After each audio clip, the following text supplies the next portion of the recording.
Oke, sambil menunggu peserta yang lain hadir, mungkin kita boleh nih membicarakan sedikit tentang apa sih teori tentang wave Nusantara itu sendiri, yaitu tentang shaping diplomasi, uniting culture, shaping diplomasi menurut Kak Sena. Boleh Kak Sena? Jadi singkatnya itu adalah setiap negara itu itu kan tidak dengan militer.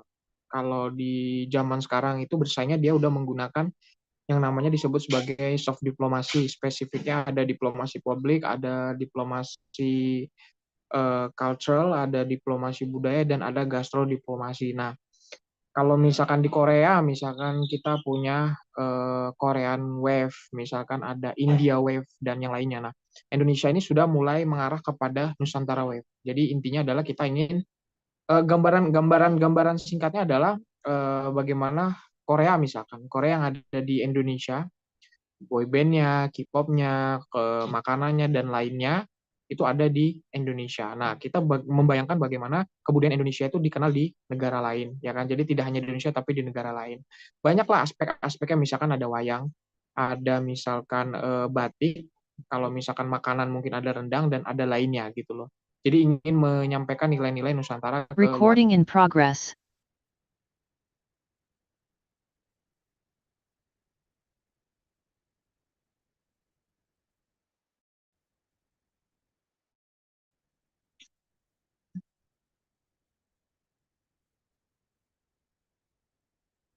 Ya, begitu Dini.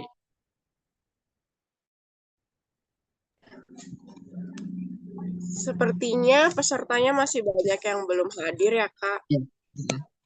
Mungkin boleh sedikit lebih detail lagi Kak sambil menunggu yang lain, biar Mhm. siapa tahu ketika ada pertanyaan-pertanyaan dari mereka, mereka lebih banyak mengutarakan pertanyaan mereka seperti itu Kak.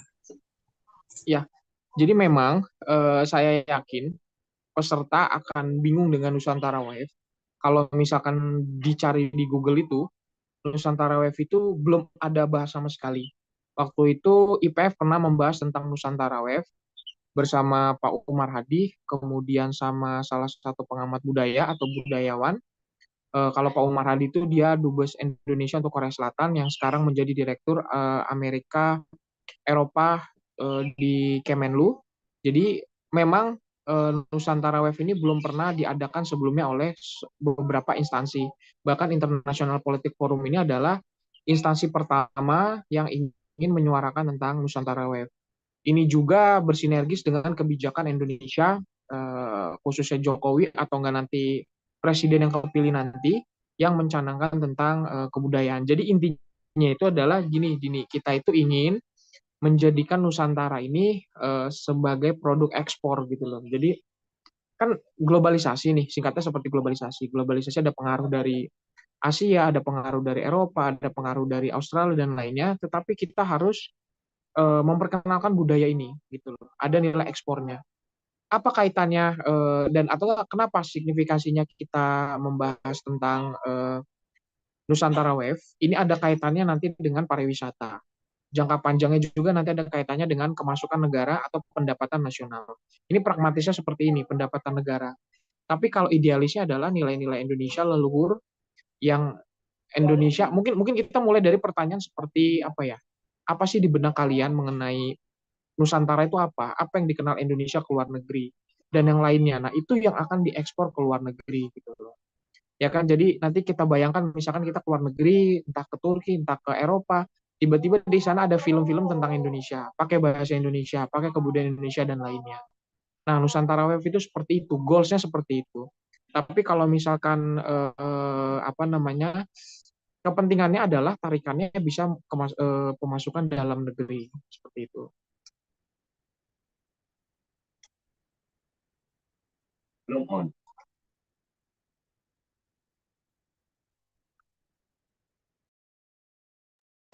Oke, kalau bahas-bahas tentang Nusantara nih, menurut kakak sendiri apa sih pengaruh Nusantara terhadap budaya global tentang yang memperkuat ikatan diplomatik di wilayah internasional seperti itu, Kak.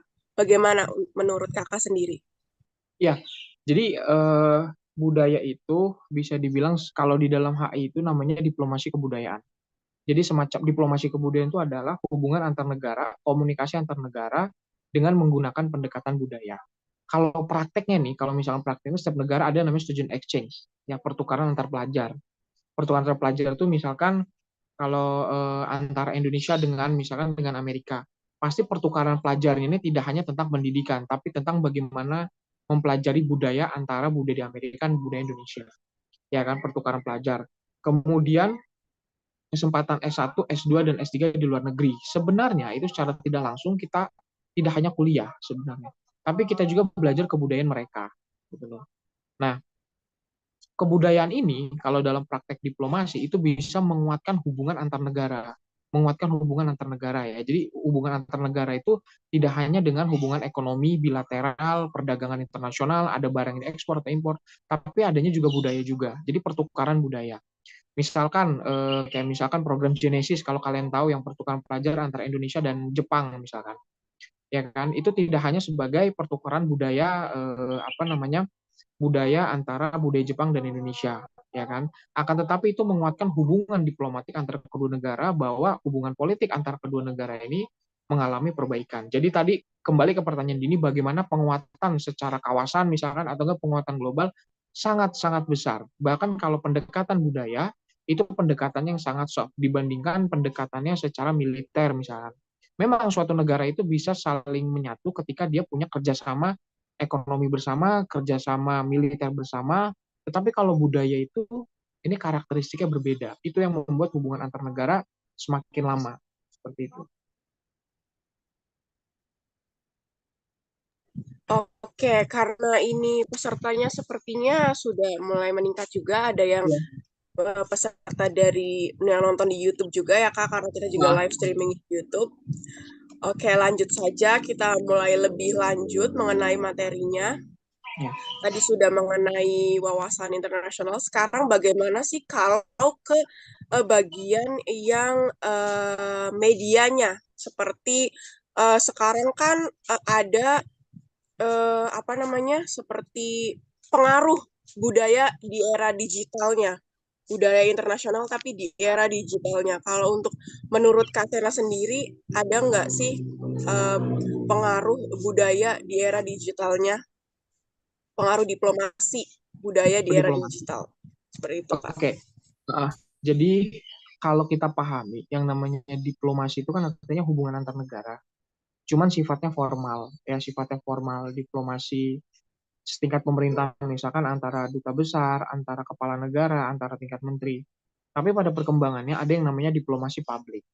Ya kan, diplomasi publik ini sangat berkaitan dengan Nusantara West. Tadi Dini menyinggung tentang media. Jadi diplomasi publik ini menempatkan masyarakat di dunia, khususnya Indonesia, bisa melakukan diplomasi ke negara lain atau melakukan Nusantara West. Banyak orang-orang Indonesia misalkan memperkenalkan tarian, memperkenalkan makanan, memperkenalkan budaya Indonesia lewat Instagram, lewat TikTok, lewat Twitter dan semuanya, ya kan? Nanti orang-orang sana pun, orang-orang sana, maksudnya orang di luar Indonesia akan melihat, oh ini kebudayaan apa, ya kan? Kebudayaan batik. Bahkan yang namanya budaya itu tidak hanya untuk memperkenalkan, tapi saling bersaing. Misalkan kalian di sini peserta bisa melihat batik misalkan, atau enggak batik sering diperebutkan antara Indonesia dengan Malaysia, ya kan kadang Brunei juga, kemudian makanan juga misalkan makanan rendang, nyanyian, tarian itu bakal menjadi perebutan antara Indonesia dan Malaysia saling klaim, ya kan. Nah, itu yang dikatakan tadi menyinggung tadi dibilang media sangat memiliki pengaruh yang sangat luas dan besar. Jadi ini media itu memberikan kesempatan kepada kita untuk melakukan promosi atau mencanangkan Nusantara Wave ke belahan dunia. Perlu diingat bahwa diplomasi yang efektif itu tidak hanya setingkat negara, tapi antar masyarakat, ya kan, antar masyarakat. Misalkan Dini memperkenalkan ke teman yang di luar negeri menggunakan bahasa Inggris, tapi tentang apa itu kebaya, apa itu batik, dan apa itu wayang misalkan, itu sudah termasuk Dini itu sedang mengkampanyekan tentang Nusantara Wave dari Indonesia ke luar negeri. Seperti itu. Oke, benar sih Kak. Apalagi sekarang kan seperti TikTok itu kan lagi hype banget ya, di mana ada berita satu, itu satu dunia bisa langsung tahu di hari yang sama. Ya, Karena lewat TikTok, seperti budaya tarian Bali, seperti ada iya, tari kecak, itu orang Australia banyak yang sudah tahu oleh tarian itu. Bahkan mereka setiap datang ke Bali ingin merasakan bagaimana sih cara menari tari kecak ini, dan makanan rendang atau nasi Padang. Mungkin nasi Padang juga sudah mulai go internasional, Kak. iya. Oke, menarik sekali. Lalu sekarang saya penasaran nih, kalau apa aja sih Kak hambatan atau peluang seperti eh, strategi apa saja sih yang harus kita butuhkan jika kita ingin melakukan seperti wave, diplomasi dan lain sebagainya, itu apa saja sih Kak? Hambatan dan peluang ya. Kalau misalkan hambatan yang pertama itu adalah dari masyarakat Indonesia sendiri. Kenapa? Kita nggak aware. Kita masih senang dengan kebudayaan luar negeri, ya kan? Khususnya di Indonesia, misalkan Korea dan Jepang. Ya ada manga, ada anime, kalau misalkan Korea ada K-pop, nah itu tidak bisa dipungkiri juga gitu. Itu hambatannya. Jadi hambatannya adalah kita nggak merasa bangga, kita nggak menganggap keren budaya Indonesia sendiri, sehingga nggak ada rasa untuk mempromosikan keluar. Itu hambatannya. Nah, kemudian kalau misalkan peluang, tadi sudah disinggung sama Dini, di mana banyak pemuda-pemuda Indonesia yang menari tari kecak, misalkan atau tarian lain yang diupload di TikTok, kemudian orang lain, orang luar negeri tertarik, bahkan ada tarian-tarian Indonesia ditiru oleh orang luar, ya kan? Karena gerakan yang bagus dan apa, dan tapi dia nggak mengklaim kalau ini Indonesia kayak gitu kan. Nah, akhirnya dampaknya adalah apa? Orang yang berpenasaran dengan tarian tersebut, dia akan datang ke daerahnya, yaitu ke Bali misalnya. Otomatis ketika datang ke Bali kan mereka dapat Indonesia bahkan mendapatkan pajak dan pendapatan dalam negeri, ya kan? Nah, jadi peluangnya itu adalah sebenarnya Indonesia itu memiliki eh, keunikan dalam budaya, keunikan yang tidak pernah dimiliki oleh negara lain, cuman kita nggak pede untuk mempromosikan itu. Itu loh, kayak tarian, kayak misalkan makanan, kayak misalkan wayang dan lainnya gitu loh. Walaupun secara karakter sama dengan budaya-budaya Melayu kayak Malaysia, Brunei dan lainnya, tapi ini ada karakter yang berbeda, corak batiknya atau apa lainnya. Ini contoh ya, tidak hanya membatasi batik, tapi semua produk Indonesia, asal Indonesia, itu termasuk dengan Nusantara WF. Jadi peluangnya adalah kita memiliki karakteristik yang berbeda, punya keberagaman agama, keberagaman suku, dan keragaman lainnya yang itu sebenarnya bisa diekspor dan ke Indonesia gitu kan. Ya kalau misalnya nih ya, Europa, mungkin kita pernah dengar Europalia 2018. Jadi Europalia itu adalah bagaimana Indonesia menjadi satu-satunya negara Asia Tenggara dan negara Asia keempat yang mempromosikan budaya Indonesia ke negara-negara Eropa, ke Jerman, ke Polandia, dan ke Belanda. Nah, itu sebenarnya termasuk Nusantara Wave sebenarnya. Tapi gagasan konsep tentang Nusantara Wave itu belum ada gitu loh. Cuman mereka kebudayaan, budaya, dan lainnya gitu. Jadi gitu ya. Jadi kalau hambatannya adalah dari diri kita yang tidak terlalu pede, kemudian kalau peluangnya adalah ternyata budaya kita ini memiliki karakter dan perbedaan yang dimiliki oleh, yang disenangi oleh masyarakat dari luar negeri gitu. Oke, iya sih Kak, saya juga setuju ya, karena orang Indonesia itu terlalu terlalu mengedepankan budaya luar, apalagi terutama budaya barat ya, karena kita kan budaya ketimuran, sedangkan budaya barat itu menurut kita adalah budaya yang wah, dan kita terlalu seperti memperluas budaya tersebut, sehingga lama-kelamaan budaya Indonesia sendiri terlupakan oleh oleh kita sebagai orang Indonesia. Nah, berbicara tentang gagasan, tadi kakak kan bilang belum ada gagasannya. Nah, kalau menurut kakak sendiri nih, apakah apa sih gitu gagasan yang kira-kira bagus atau cocok gitu untuk Indonesia bisa menjadi wave Nusantara kepada internasional? Apa aja sih Kak menurut kakak gagasannya? Oke, kalau gagasannya adalah kita ngeliat dari nilai filosofis Indonesia mengenai Nusantara. Nusantara itu kan beragam ya, artinya seluruh beragam agama, suku, ras dan golongan di dalamnya bisa menjadi satu. ya kan? Akhirnya terkenal dengan nama Nusantara. Nah, Nusantara keberagaman ini dan persamaan ini nilai leluhur yang bisa diekspor ke luar negeri tentang perdamaian dunia. Karena inti dari Nusantara Wave adalah tentang perdamaian dunia. Perdamaian dunianya ini kan cara setiap orang beda-beda. Kayak misalkan demokrasi. Suka atau tidak suka, demokrasi ini kan ada nilai-nilai di negara barat yang kemudian diekspor ke luar negeri yang tentang perdamaian dan salah satunya Indonesia mengadopsi. Nah, kita pun bisa berpikir demikian. Jadi gagasannya itu adalah tentang persamaan dan kesamaan. Itu adalah gagasannya. Kalau produknya atau bentuknya tadi yang sudah disinggung ya, ada misalkan batik, ada misalkan wayang dan lainnya. Tapi nilai-nilai ideologis ada. Contoh misalkan misalkan Korea Selatan.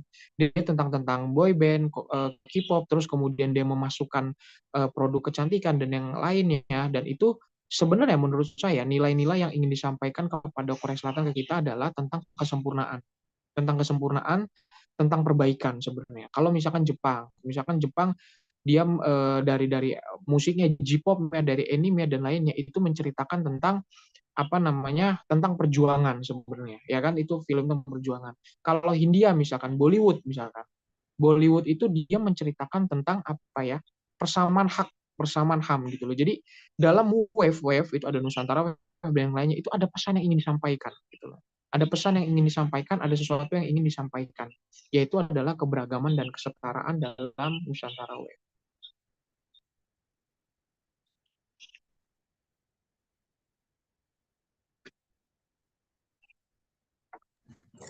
Oke, kalau untuk Indonesia sendiri sebenarnya yang bisa ditaruh apa letak di Nusantara Wave untuk go internasional itu sebenarnya banyak ya kak. Seperti yang kakak bilang tadi, ada makanan dari rendang atau mungkin nasi padang dan lain sebagainya, atau mungkin nasi goreng. Banyak juga orang luar negeri yang tahu kalau nasi goreng itu adalah khas Indonesia. Dan untuk tariannya itu banyak, seperti tarian tradisional ataupun tarian modern yang memang dari Indonesia dan diliput ke sana, tapi mereka tidak mengakui bahwa itu dari Indonesia. Seperti itu. Nah, kalau sekarang saya penasaran sekarang, ingin bertanya ke bagian bidang pendidikan. Kalau menurut kakak sendiri, di Indonesia itu pendidikannya seperti apa sih kak yang kurang untuk bisa go wave to internasional gitu? Menurut kakak sendiri bagaimana? Ya, kalau misalkan pendidikan di Indonesia itu kan kita bisa lihat dari PPKN atau enggak Pancasila atau enggak kalau waktu dulu saya sekolah dulu tuh ada namanya kayak pelajaran kesenian dan kebudayaan. Kalau sekarang saya nggak tahu ya ada apa nggak, mungkin tetap ada cuma namanya berbeda. Nah, tapi pelajaran-pelajaran yang saya sebutkan tadi, PKN dan kebudayaan itu kan tidak menjadi pelajaran yang apa ya, sifatnya hanya tambahan, sifatnya hanya apa ya, subsidi ya, apa sifatnya hanya tambahan tadi yang saya bilang, tidak utama. Utamanya kan tetap kepada matematika, IPA, IPS ya kan, dan bahasa Inggris dan bahasa Inggris lah seperti itu. Bahasa Indonesia pun kadang terbengkalai juga.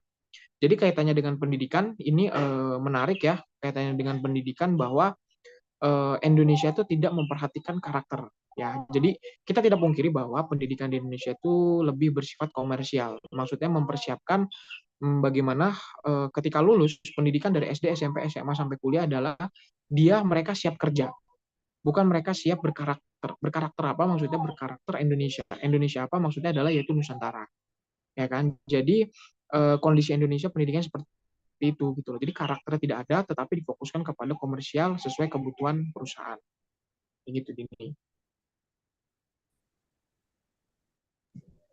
Oke, bahas-bahas soal karakter dari Indonesia itu sendiri. Sebenarnya kan Indonesia itu sangat strong ya, Kak. Ya. Apalagi mengingat tentang kita memiliki 5 agama yang berbeda, apalagi ditambah dengan ribuan pulau yang kita miliki, puluhan ribu bahkan. Dan itu kadang kalau misalnya dipikirkan dari opini mereka atau stereotip orang luar mengenai Ya. Indonesia, ketika ditanya apa yang kamu tahu tentang Indonesia, mereka akan menjawab tentang Bali.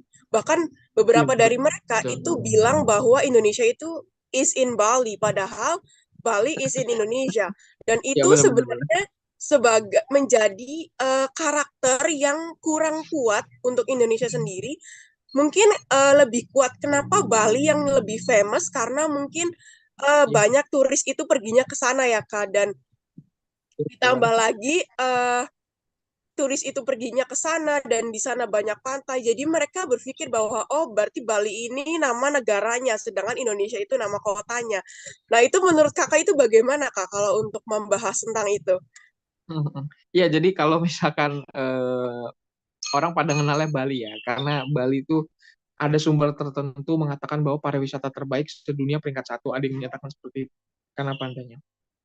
Seolah-olah Bali itu bagian dari apa negara di Asia Tenggara, negara merdeka lah ya, beda dengan Indonesia. Nah, itu salah satu urgensi kenapa kita pentingnya Nusantara Web.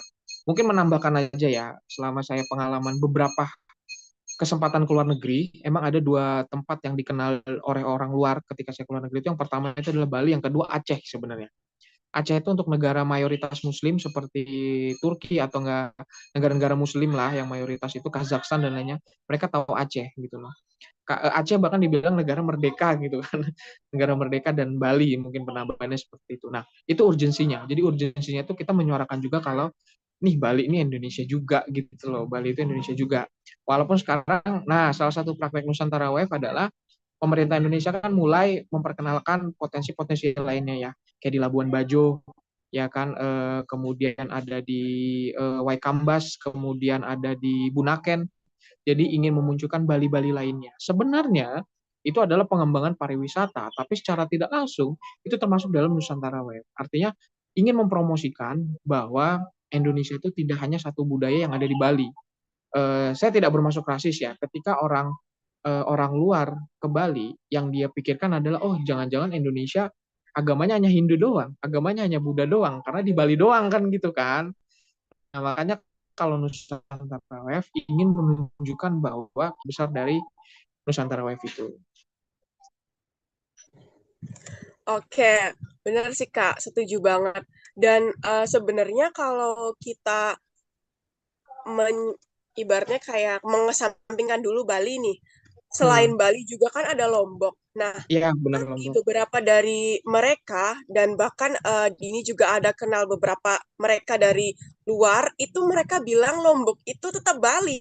Kata mereka Oh, apapun pantainya mereka seperti di Bali. Jogja itu kan banyak juga pantai Iya, yang cantik-cantik. Mereka tetap iya bilang bahwa benar. itu Bali. Jadi apapun jadi karena yang mereka di stereotip mereka itu Bali itu adalah negaranya. Jadi apapun pantainya ya udah berarti itu di Bali. Seperti itu, Kak.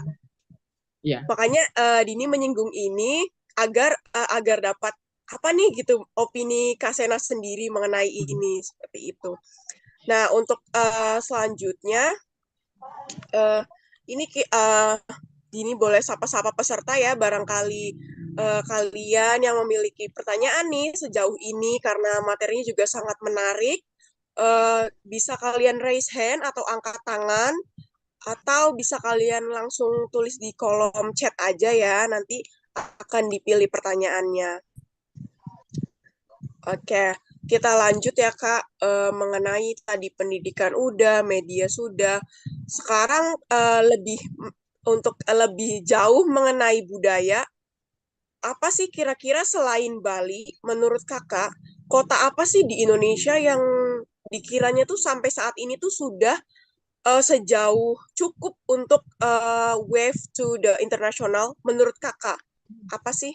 Kota mana kira-kira menurut Kakak yang budayanya tuh sudah sangat strong dan memang seperti dari agamanya, itu apa aja sih, Kak? Ya kalau misalkan kota, ini saya nggak terlalu spesifik ya. Misalkan kayak kota Bandung. Kota Bandung itu kan punya suku Sunda yang apa ya berbeda dengan Jawa. Mungkin ini bisa diekspor Sunda. Kemudian juga yang dijual bukan hanya pantai. Jadi Indonesia bagaimana memikirkan tidak hanya pantai. Karena kalau pantai udahlah daerah-daerah pesisir tuh kayak misalkan Lombok, misalkan Bali itu sudah juaranya mereka. Tetapi ada yang lainnya gitu loh. Kayak misalkan budaya tadi Bandung, bahkan Bandung itu sudah melakukan kerjasama namanya Sister City kalau pernah dengar. Sister City itu kerjasama pemerintah Bandung sendiri dengan Jepang dan beberapa negara Asia Timur untuk mempromosikan budaya. Kemudian bisa juga salah satu kota di Kalimantan misalkan, di sana ada budaya Dayak, kemudian ada pariwisata hutannya. Jadi tidak hanya budaya tentang pantai. Jadi ingin menunjukkan bahwa Indonesia ini lengkap. Sebenarnya Indonesia itu lengkap sebenarnya. Kalau misalkan suka dingin, suka sejuk bisa ke Dieng, Bromo misalkan. Kalau suka yang panas tropis bisa ke pantai, suka yang sejuk dan lainnya bisa ke hutan ke daerah Kalimantan. Kalau yang suka berenang dan lainnya bisa ke Sulawesi. Sebenarnya kita ini lengkap banget, cuman ini nggak kesampaian ya tadi. Terus kemudian juga bisa ke Sulawesi, misalkan Makassar, yang Bunaken yang saya sebutkan itu juga bisa dipromosi juga ke beberapa kota. Karena gini, Dini, menarik nih, kayak misalkan di Turki misalnya, pengalaman saya di sana lama. Turki itu kan pantainya nggak bagus-bagus amat. Ada nama daerahnya Izmir. Pantainya biasa aja lah. Tetapi kenapa Turki itu bisa menjadi 10 besar wilayah pariwisata terbaik sedunia, ya kan? Karena dia punya cerita sejarah yang panjang. Dia punya Istanbul, mereka punya Ankara, mereka punya beberapa wilayah yang sangat kental dengan budaya Islam dan budaya Katoliknya. Dan itu menjadi nilai tersendiri bagi bayangin. Jadi ini kan mengubah stigma bahwa untuk mengeluarkan apa ya Nusantara Wave atau mengeluarkan sesuatu pengaruh itu tidak hanya kita menjual pantai, tapi kita bisa menjual budayanya. Makanya Indonesia itu sangat gencar bekerja sama dengan Turki dalam bidang pariwisata di komisinya itu karena ingin mempelajari bahwa Indonesia itu ingin menjual ke luar negeri bukan hanya pantai, bukan hanya hutan, bukan hanya laut, tetapi tentang nilai-nilai leluhur. Perlu diingat, Indonesia itu kan yang dikenal dengan kerajaan dan kesultanan. Ya kan, kerajaan kesultanan. Ada Candi Borobudur, kemudian ada yang lainnya dan sejenisnya itu ingin diekspor dan menjadi gagasan dalam Nusantara. Seperti itu. Oke, membahas tentang Candi Borobudur jadi mengingatkan Dini tentang para biksu yang ke sana. Oh Itu iya juga benar. kan berarti mereka juga mungkin mempelajari budaya-budaya leluhur mereka. Kan itu juga kalau Candi Borobudur kan sepertinya ada kaitannya dengan mereka ya, Kak. Iya, betul. Sampai mereka itu rela jalan kaki ibaratnya melewati beberapa negara hingga sampai ke Candi Borobudur. Waktu sampai hingga viral kemarin di di kota Dini juga waktu itu di Cirebon juga sempat viral mereka lewat sini.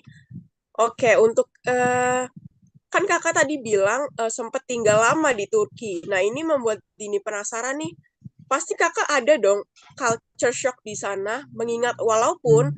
kalau Turki itu kan sama mayoritasnya Muslim seperti di Indonesia sendiri, tapi pasti tetap ada culture shock yang kakak alami di sana. Nah, boleh nggak sih kak sedikit sharing tentang culture shock kakak selama di sana apa aja? Ya, boleh.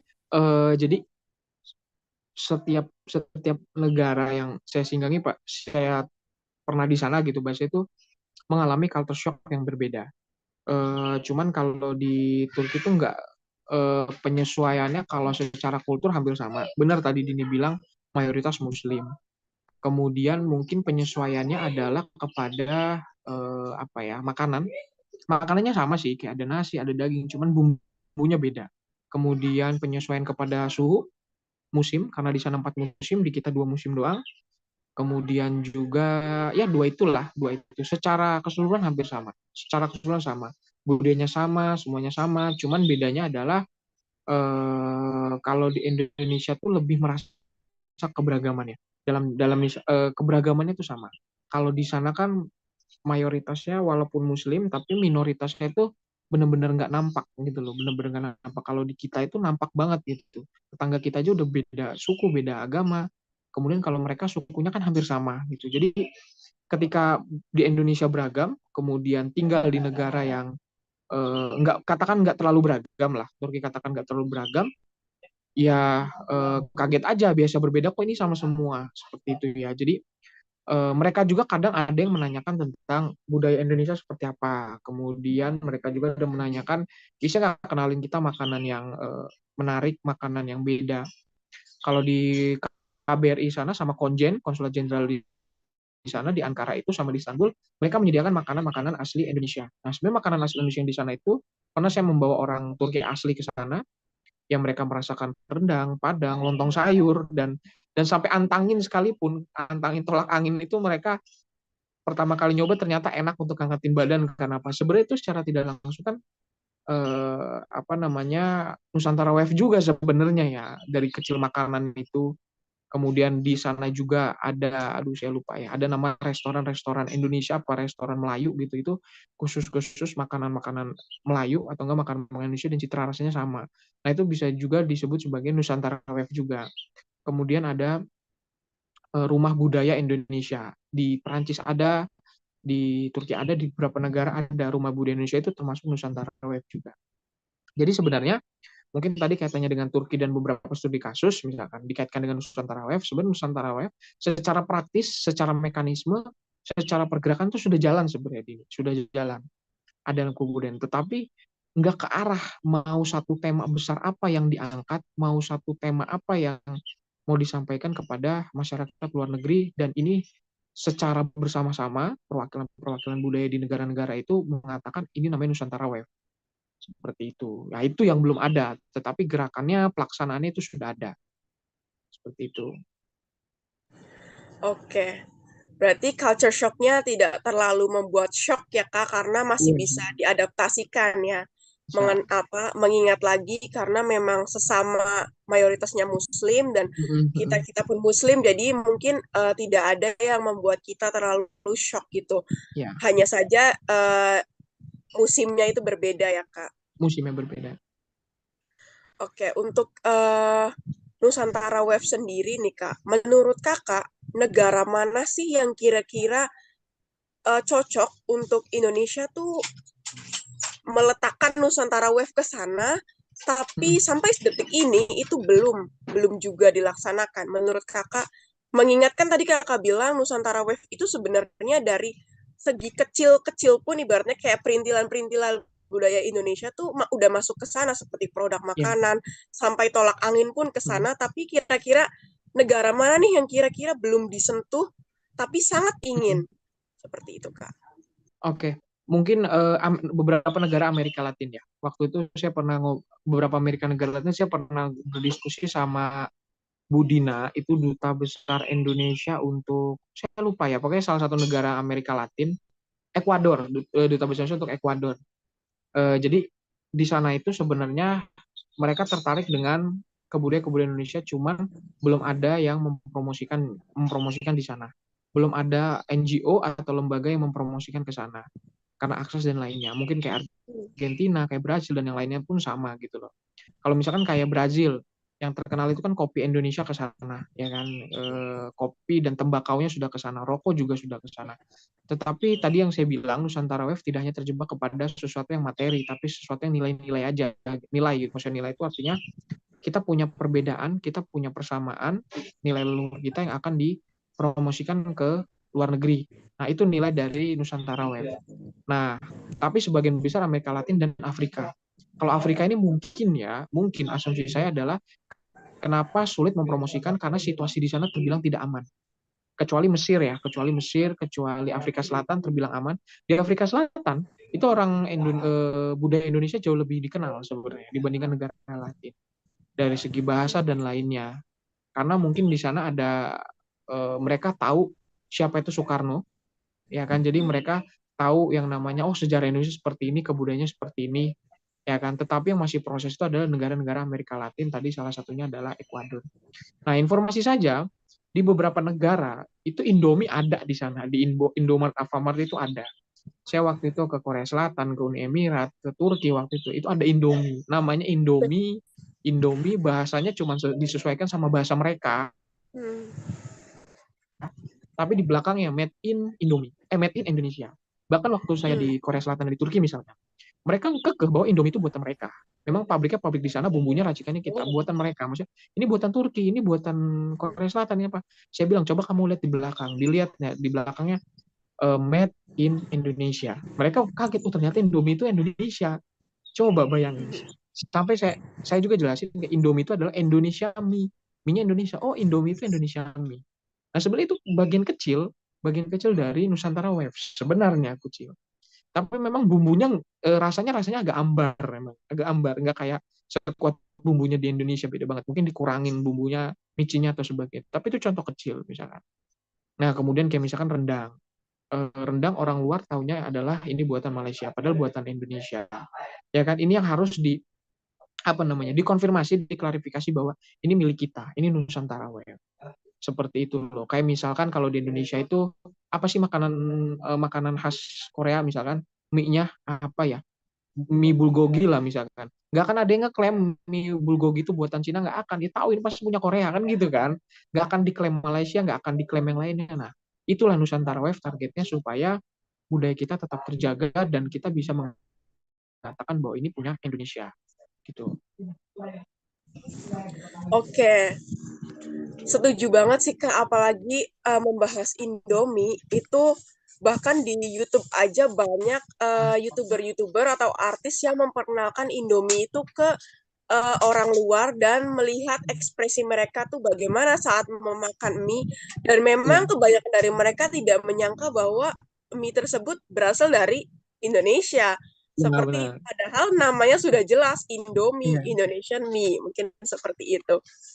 Oke, membahas tentang tadi Ekuador dan Amerika Latin lainnya, negara Amerika Latin lainnya, dan membahas tentang bahasa Indonesia yang dipelajari oleh negara lain.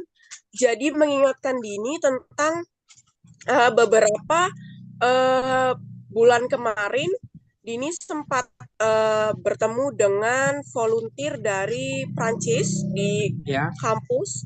Lalu dia itu bilang dia bisa berbahasa Indonesia karena di Oh, Prancis ternyata di universitasnya itu dia mempelajari bahasa Indonesia, dan itu membuat ini cukup shock karena Dini kira hanya seperti Belanda di negara-negara Eropa itu mungkin hanya Belanda karena memang Belanda dulu pernah menjajah Indonesia, dan mungkin dan di Belanda juga kan memang ada beberapa jalan yang dengan nama pahlawan dari Indonesia, ya. dan ya membuat Dini shock karena ternyata sampai ke Prancis juga gitu. Dan menurut kakak sendiri nih Kak, negara apa aja sih yang memang sudah mempelajari bahasa Indonesia?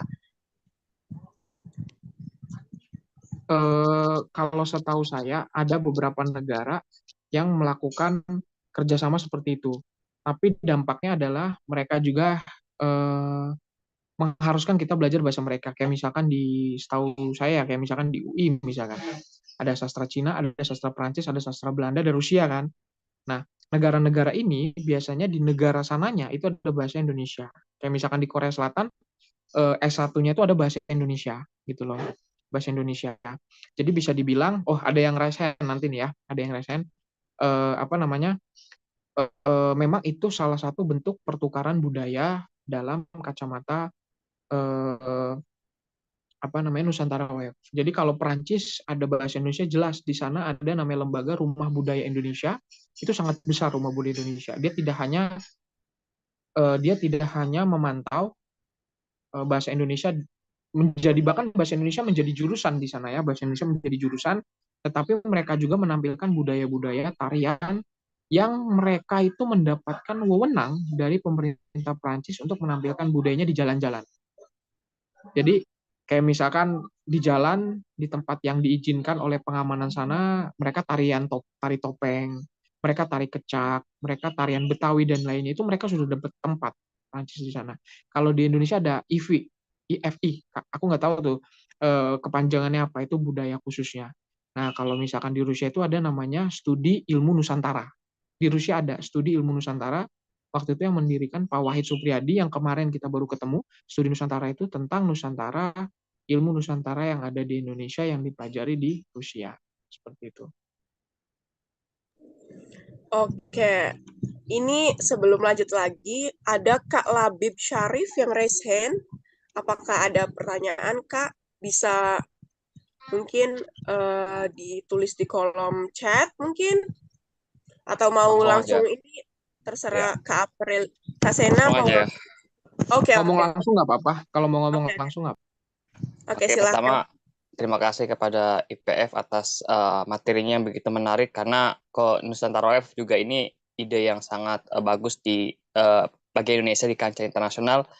sebab sejauh ini soft diplomasi itu sangat kencang ya, seperti Korea dan Jepang itu secara perlahan itu memang mempengaruhi Indonesia, itu disebut soft diplomasi, di mana budaya masuk tanpa dengan, maksudnya tidak secara apa ya, to the point gitu, tapi secara lembut, dengan misalnya K-pop di Korea yang dibahas oleh Bapak Sena, dan juga misalkan anime di Jepang kayak gitu. Itu sangat menarik sekali karena Nusantara Wave kita memiliki banyak banget beragam budaya, tadi kan disebutkan dari makanan, dari segi destinasi wisata, dan dari beragam juga tempat-tempat yang lain kayak gitu. Itu sebenarnya memang udah ada, kata Bapak saya benar sepakat, tapi belum ada tema besar ini bagaimana harus dibawa. Mungkin saya ingin menanggapi dan akan bertanya juga, menanggapi sedikit. Jadi selama beberapa bulan ini saya berseluncur melalui aplikasi internasional, berkomunikasi dengan orang-orang internasional gitu ya. Jadi dari Latin Amerika, tadi sebutkan Ekuador, saya bertemu dengan orang Peru dan orang Kolombia, dan juga bertemu dengan Asia Tengah seperti orang Kyrgyzstan dan juga orang Uzbekistan, lalu dengan orang China,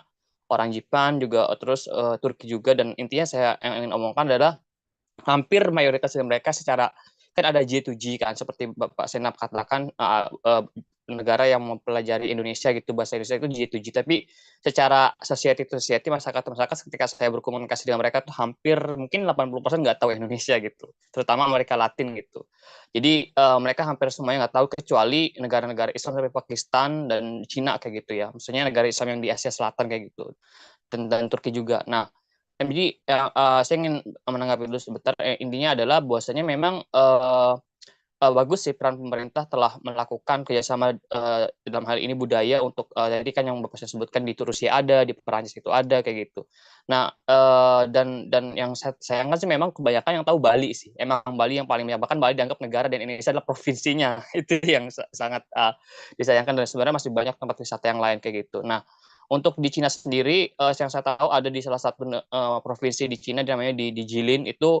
Di sana ada salah satu jurusan bahasa Indonesia dan pengajarnya dari negara kita, dan memang salah satu exchange-nya itu adalah ke negara kita gitu. Dan di Korea juga ada jurusan bahasa Indonesia, di Jepang juga kayak si Waseda Boys itu juga dia jurusan bahasa Indonesia juga kan. Jadi intinya, maksudnya ada subjek mata pelajaran luar negeri Indonesia. Jadi itu udah bagus pemerintah. Nah, yang saya tanyakan adalah bagaimana kita nih peran sebagai masyarakat ya, Bapak Sena, masyarakat ataupun anak muda lah ya.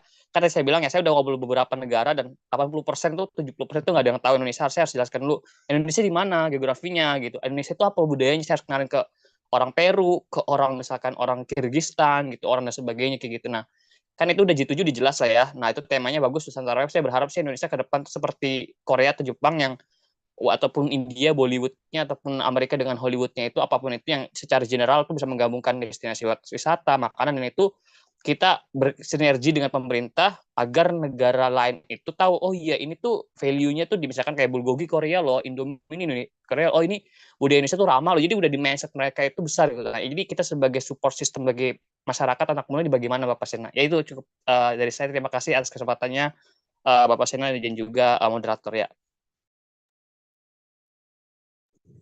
Oke, terima kasih Kak Labib untuk pertanyaannya. Silakan Kak Sena untuk menanggapi. Ya, jadi tadi terima kasih atas tanggapannya bahwa memang globalisasi seperti ini ya, ada persaingan antar budaya. Tadi juga sudah disinggung, sangat menarik informasinya. Tadi negara Latin kayak Peru dan Ekuador lain belum banyak yang tahu negara kita. Tadi Kirgistan, negara yang habis pecahan Uni Soviet itu juga tidak mengetahui kita itu seperti apa dan letaknya di mana, seperti itu kan. Nah, kemudian tadi pertanyaannya yang saya dengar adalah bagaimana kita tuh artinya sebagai masyarakat biasa ya, berperan dalam Nusantara Wave ini. Ya, seperti saya, seperti Dini, dan beberapa peserta lainnya itu, sebenarnya kalau ditanya perannya seperti apa, ya perannya silakan berkreasi masing-masing dengan membawa budaya menggunakan media. Menggunakan media ini dalam untuk konteks ke beda negara ya, ke luar negeri. Beda misalkan ada TikTok, ada Instagram, ada Twitter dan lainnya. Jadi ini jangan dipakai, media ini jangan hanya dipakai untuk kita ajang flexing aja gitu loh, ajang flexing, ajak pamer apa gitu kan, tetapi bisa jadi ajang pengenalan budaya gitu kan. Bisa menggunakan poster, bisa menggunakan yang lain, kemudian bisa juga memperkenalkan kepada misalkan tadi Dini bilang punya teman di kampusnya berasal dari Prancis, mungkin kita bisa mengajari mereka tentang budaya Indonesia sebenarnya. Nah, itu kalau secara langsung, kalau kita berkesempatan bertemu dengan orang asing, ya kita bisa menjelaskan secara langsung. Tapi kalau menggunakan media itu adalah ke yang lainnya tadi itu. Ya, terus kemudian Labib juga tadi, Mas Labib itu menyinggung belajar bahasa asing juga, ya kan, belajar bahasa asing beberapa negara, dari bahasa beberapa negara itu bisa digunakan untuk memperkenalkan Indonesia juga, ya kan? Kayak misalkan ke tadi belajar bahasa Jepang, belajar bahasa Cina dan bahasa lain itu bisa digunakan untuk menjelaskan Indonesia itu seperti apa. Tidak dipungkiri misalkan orang pada tahu kok Jepang letaknya di mana, apa ciri khasnya, Korea Selatan apalagi, Amerika apalagi. Tapi ketika dibilang Indonesia, itu orang nggak ada yang tahu. Orang bilang Indonesia adalah Malaysia. Bahkan ada yang lebih parah, Indonesia itu di Afrika ya, itu kan lebih parah banget, ya kan? Iya, ada yang pernah gitu kan. Cuman kalau kita secara fisik sebenarnya kita kan hampir sama kayak Thailand, hampir sama kayak Vietnam gitu kan. Mungkin kalau mereka mengiranya, oh kamu dari di mana Indonesia? Oh Indonesia. Misalkan mereka jawab, oh kamu Vietnam ya, kamu Kamboja ya, itu masih mending gitu kan. Oh iya dia mengetahui Indonesia tapi nggak tahu spesifiknya di mana, kayak gitu loh. Jadi Nusantara Web itu orang itu tahu kalau Indonesia ya Indonesia, ya kan? Jangan sampai bilang tadi kita Indonesia, oh Indonesia itu Bali, itu lebih parah. Tadi Mas Labib bilang Indonesia bagian dari provinsi Bali. Ini kan provinsi lebih parah lagi kan. Maksudnya ini berbagai sumber ya, berbagai sumber ada yang menyebutnya provinsi dan yang lain. Tapi intinya adalah Bali lebih tenar dibandingkan Indonesia gitu. Jadi kalau kembali ke pertanyaannya adalah perannya gimana? Ya kita berkreasi semaksimal mungkin ke luar negeri. Mungkin Dini lihat ada YouTuber-YouTuber, ya kan? Banyak YouTuber, banyak yang TikTokers juga mempromosikan ke luar negeri. Simpelnya begitulah. Gitu. Oke, dengan penjelasan dan tanggapan yang sangat kompleks, semoga Kak Labib juga sudah mengerti ya untuk perannya itu dikembalikan lagi sebenarnya ke kita sebagai masyarakat Indonesia nih bagaimana sih cara kita membawa nama negara kita ke internasional. Dan seperti tadi kan dibahas juga tentang TikToker, YouTuber. Nah, itu sebenarnya zaman sekarang itu banyak banget. Bahkan mereka-mereka yang memang sudah jago videographer seperti itu dan mereka membuat akun YouTube channel, lalu mereka menyorot Indonesia itu sebagai negara yang terindah ibaratnya dengan destinasi yang luar biasa, apalagi pulaunya, pantainya, dan itu menjadi go viral. Waktu itu juga pernah ada, saya lupa akun YouTube-nya, tapi di dalam video tersebut tuh bener-bener seperti dunia ini tuh isinya Indonesia, seperti itu ibarat katanya kalau bisa kita katakan secara berlebihan ya, karena memang mengingat keindahan Indonesia itu kan sangat-sangat indah ya, jika dibandingkan dengan negara-negara lain. Oke, apakah ada pertanyaan lain? Oke, ini ada dari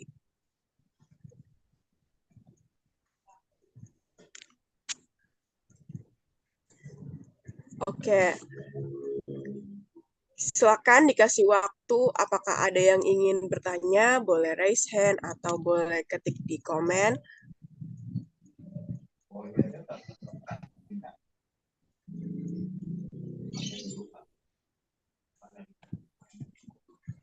Oke, ada dari Sam. Shaping Nusantara Wave perlu juga dukungan masyarakat. Namun karena Nusantara itu kaya dan banyak, biasanya masyarakat pun kewalahan. Baik dunia yang melihat terlalu banyak dan masyarakat sendiri yang harus belajar dan beradaptasi dengan identitas yang kaya. Pertanyaan saya, apakah Nusantara Wave dengan banyak budaya ini perlu diperkenalkan sekaligus atau satu persatu? Terima kasih. Itu dari Sam. Silakan Ya. Kak Sena, apakah punya tanggapan? Oh ya, Silakan. itu nanyanya lewat YouTube apa lewat mana? Ini langsung direct ke aku di Zoom chat, jadi Oh, oke, langsung oke, nggak terus apa-apa, ke nggak apa. aku gitu. Iya, iya, makanya nggak kelihatan. Nggak, iya, oke, jadi Iya, tadi kan pertanyaannya adalah apakah dijadikan satu atau enggak masing-masing gitu ya. Masing-masing dipisah-pisah seperti itu ya. Nah, jadi sebenarnya kita bisa belajar dari Korea dan Jepang misalkan yang ada di Indonesia. Itu kan seabrek semua tuh, ya kan, bahkan sampai produknya, produk kecantikannya, makanannya, bajunya, filmnya, kayak gitu ya. Jadi sebenarnya gini, kalau yang ditanyakan seperti itu apakah satu-satu atau sekalian? Saya lebih setuju kepada sekalian, secara keseluruhan. wayang kayak apa batik, makanan dan yang lainnya.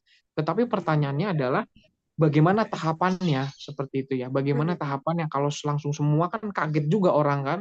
Ini apa seperti itu kan. Kayak misalkan batik Indonesia itu ternyata pakaian yang sering dipakai Yakuza ya sebenarnya yang di Jepang itu gangster-gangster itu kan. Nah, Iya. jadi gini, kita belajar dari Korea Selatan misalkan. Kita flashback. Korea Selatan atau K-pop pertama kali kenal di Indonesia itu ketika apa, ya kan? Awalnya apa dulu yang dimasukin? Itu kan yang dimasukin K-popnya dulu, dance-nya dulu kan. Laki-lakinya, perempuannya ditampilkan di situ, kemudian orang pada suka. Ketika tunggu beberapa tahun, ya kan, kayak Gangnam Style, kayak gitu-gitu kan, ketika dari Girls' Generation, kemudian Super Junior, begitu, ketika orang sudah mulai menyukai itu, baru dikenalkan produk kecantikannya. Karena ketika boy band itu menarik dan perempuan itu menarik juga, orang kok bisa cantik seperti itu, dikenalkan produknya, produk kecantikannya. Ketika produk kecantikannya sudah, baru masuk film. Ya kan, ketika film sudah di dalam filmnya itu disisipkan dengan makanan-makanan asli Korea. Nah, jadi seharusnya Indonesia itu melakukan pressure seperti itu, infiltrasi seperti itu. Jadi pelan-pelan dulu. Pertama apanya dulu nih?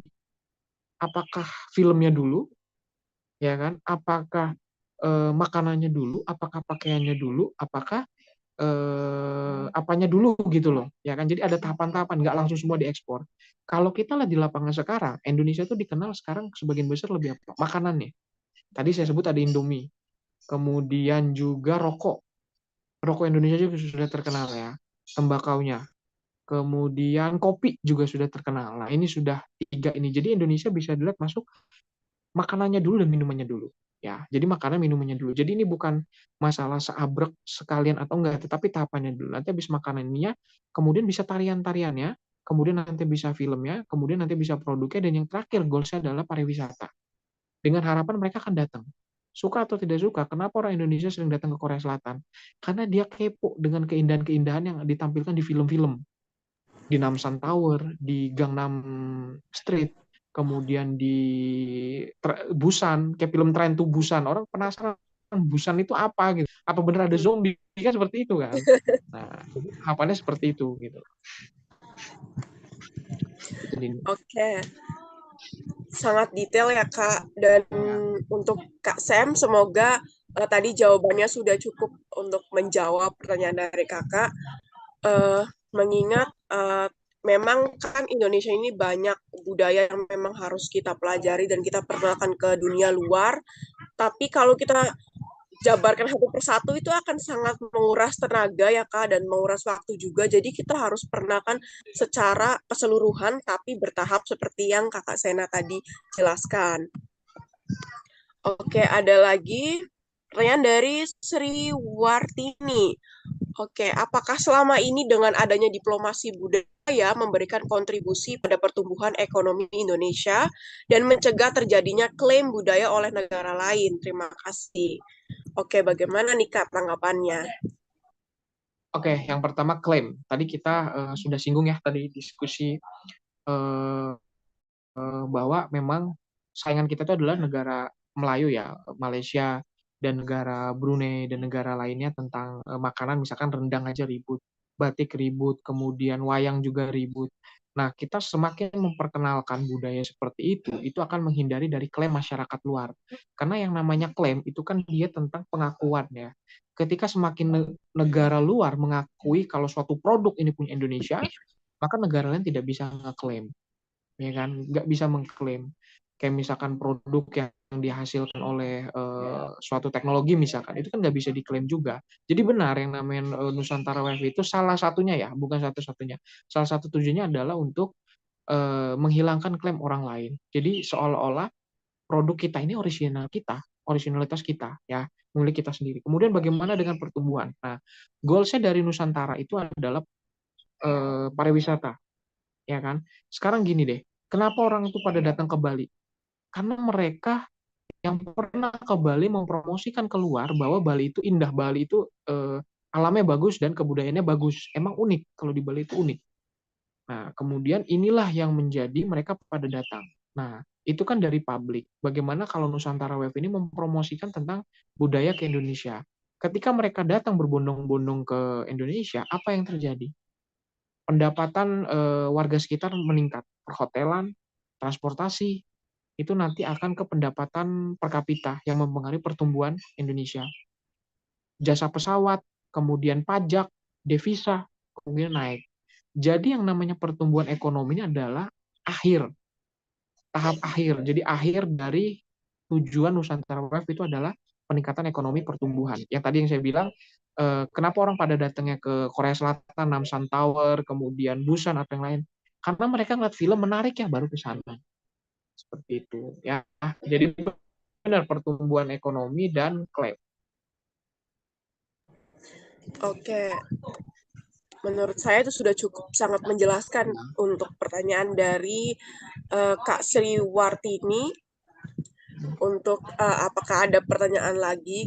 Kalau misalnya Bapak Ibu atau teman-teman sekalian tidak ada pertanyaan lagi, mungkin kita akan ke sesi penutupan atau akhir dari webinar ini. Untuk sebelum kita penutupan nih, oke, sama-sama Kak Sri. Oke, sebelum kita tutup nih, apa sih, boleh nggak sih Kak, sebentar ya, boleh nggak sih dijelaskan sedikit lagi, barangkali ada peserta yang baru join di pertengahan atau baru join justru pas akhir-akhir, coba dijelaskan sedikit, jelaskan kembali, apa sih itu Nusantara Wave untuk mereka yang baru join mungkin. Oke, ya, Nusantara Wave itu singkatnya adalah suatu kebijakan Indonesia yang ingin memperkenalkan budaya Indonesia ke luar negeri. Ya, budaya ini artinya adalah yang melekat pada Indonesia dan memiliki karakteristik pada Indonesia.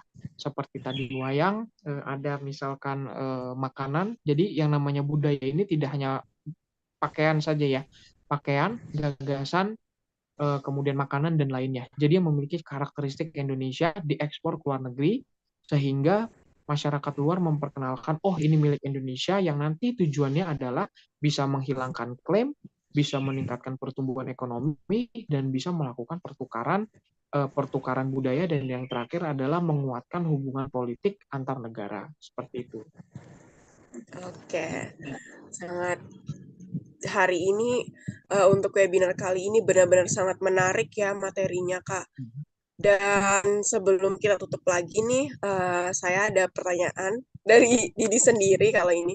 Apa sih harapan Kakak untuk Indonesia ini, yaitu Nusantara Wave ke Go Internasional, itu apa aja sih Kak harapan-harapan Kakak mungkin 2 tahun, 3 tahun ke depan, itu akan seperti apa? Oke, kalau harapan pada diri sendiri sih, semoga yang namanya Nusantara Wave kita perkenalkan kepada dunia tidak hanya di pemerintahan, maksudnya tidak hanya G2G itu adalah government to government, tapi P2P, people to people. Jadi dengan adanya akses media, dengan adanya kemudahan, kebebasan, kita bersama-sama mempromosikan budaya Indonesia ke luar negeri yang positifnya, khususnya tarian, khususnya pakaian dan makanan. Gitu. Jadi memperbaiki citra Indonesia seperti itu. Sepertinya sudah cukup ya Kak, karena memang sudah sangat kompleks juga pembahasan kita kali ini. Tadi juga sudah ada beberapa pertanyaan dan pemaparan penjelasan itu sangat detail. Dan memang sepertinya sudah tidak ada lagi pertanyaan tambahan. Dan terima kasih untuk semua partisipan, peserta yang sudah hadir. Itu sudah ada link untuk absensi, jangan lupa diisi. Dan terima kasih banyak untuk Kak Aprilian Sena sebagai CEO dari International Politics Forum ini. Dan semoga materi kali ini bisa menjadi pembelajaran buat kalian semua, biar kalian setidaknya ada sedikit gambaran bagaimana sih cara memperkenalkan Indonesia nih, barangkali kalian punya teman dari luar negeri, biar Nusantara Wave-nya itu makin tinggi dan lebih luas lagi, seperti itu. Mohon maaf apabila ada salah kata atau salah penyebutan, dan kurang lebihnya saya ucapkan terima kasih banyak, dan sampai jumpa di Nusantara Wave.